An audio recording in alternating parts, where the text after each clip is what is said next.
Assalamualaikum warahmatullahi wabarakatuh. Waalaikumsalam warahmatullahi wabarakatuh. Terima kasih kepada kalian semua yang sudah menyempatkan hadir dalam kegiatan bimbingan kelompok ini.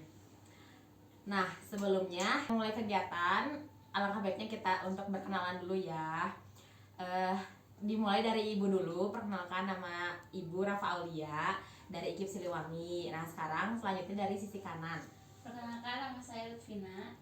Perkenalkan, nama saya Anissa Putri. Perkenalkan, nama saya Ica. Perkenalkan, nama saya Novi. Perkenalkan, nama saya Lusika. Ya, oke, sebelumnya kita berdoa dulu ya. Berdoa menurut agama dan kepercayaannya masing-masing. Berdoa dimulai. Berdoa selesai. Oke, ada yang tahu nggak sekarang kita mau ngelaksanain apa? Oke, sekarang kita mau ngelaksanain bimbingan kelompok. Apa sih bimbingan kelompok? Ada yang tahu? Bimbingan kelompok adalah suatu kegiatan yang dilakukan oleh sekelompok orang dengan memanfaatkan dinamika kelompok. Nah, di sini Ibu sudah milih topiknya ya. Di sini kita akan membahas tentang tips untuk meningkatkan konsentrasi belajar. Nah, tujuannya agar kita memahami apa itu konsentrasi belajar, faktor penyebab konsentrasi belajar, dan cara meningkatkan konsentrasi belajar. Nah, pertama, konsentrasi belajar. Konsentrasi belajar adalah konsentrasi, yaitu memusatkan pikiran, perasaan, dan kemauan pada satu objek. Konsentrasi dimaksudkan segenap kekuatan perhatian pada suatu situasi belajar. Konsentrasi maksudnya perhatian seseorang yang hanya ditujukan pada satu objek dengan sifat agar tetap kukuh, kuat, dan tidak mudah memindahkan perhatiannya pada objek lain.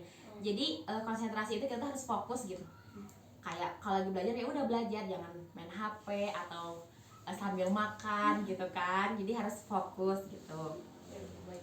Nah, ada juga menurut Ibrahim El-Fiqi, konsentrasi adalah pemfokusan terhadap suatu objek di mana kita mampu menyelaraskan antara kekuatan hati dan pikiran.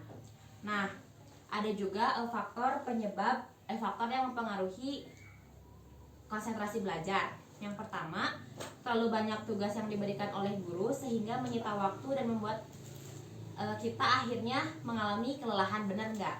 Benar banget. Ya, terus ada pengaruh gadget, kita mainnya terlalu berlebih, jadi kita sulitnya konsentrasi. Nah, terus suasana hati yang tidak kondusif, baik di rumah ataupun di sekolah, yang membuat kita tidak merasa nyaman dalam belajar. Terus pola tidur yang kurang berkualitas. Nah, siapa nih di sini yang suka begadang? Nanti dikurang-kurangi ya begadangnya ya. Selanjutnya, kurangnya minat terhadap mata pelajaran tertentu. Terus rendahnya motivasi dari diri sendiri dalam menentukan target hasil belajar. Pola makan yang kurang sehat dapat menyebabkan terhambatnya proses metabolisme tubuh sehingga mempengaruhi kerja otak kurang optimal. Jadi makannya juga harus yang sehat-sehat gitu biar otaknya juga lancar, dapat fokus gitu. Nah, di sini Ibu punya tips, beberapa tips untuk meningkatkan konsentrasi kita dalam belajar ya.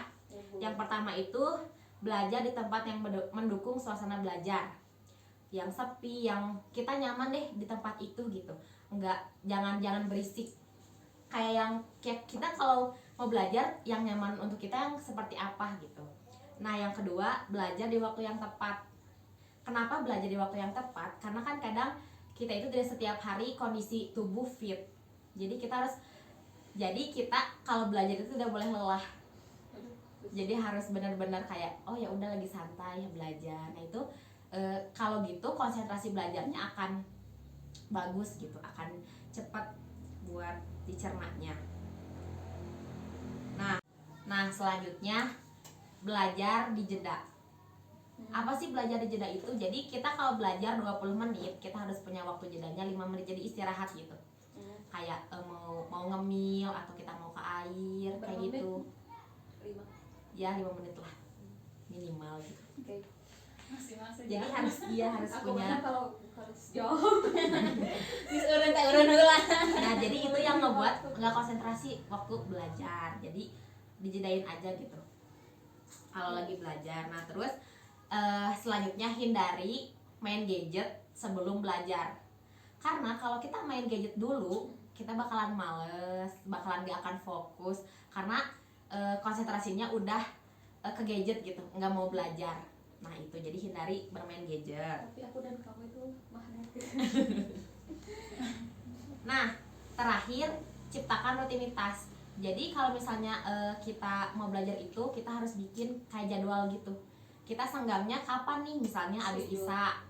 Nah, setiap hari aja nggak apa-apa, kayak 1 jam gitu kita belajar. Tapi nanti lama-lama kita akan kebiasaan gitu. Jadi kita punya waktu rutinitas belajar. Oke, sebelum kita tutup kegiatan bimbingan kelompok ini, kita ice breaking dulu ya. Ya Bu. Nah, ice breakingnya sambung kata tapi bebas, mau benda, mau hewan, atau Negara. apapun itu, negara boleh, mau brand juga nggak apa-apa gitu. Oke, dimulai dari Nene. Aqua. A. Angsa. A. Lagi. Ayam. M. Nanti. Maroko. Oh, negara. Orang hutan. Iya, betul. Oke, tadi kita udah ngebahas tentang konsentrasi belajar ya. Kita udah ngebahas tentang apa itu konsentrasi belajar, faktor penyebabnya apa aja, terus cara kita untuk meningkatkan konsentrasi belajar ini juga kan udah dijelasin ya. Gimana, kalian paham? Paham. Alhamdulillah. Sebelum kita menutup kegiatan bimbingan kelompok ini, kita ucapkan hamdalah. Alhamdulillahirrahmanirrahim. Sekian dari Ibu, mohon maaf bila banyak kesalahan. Wassalamualaikum warahmatullahi wabarakatuh. Waalaikumsalam.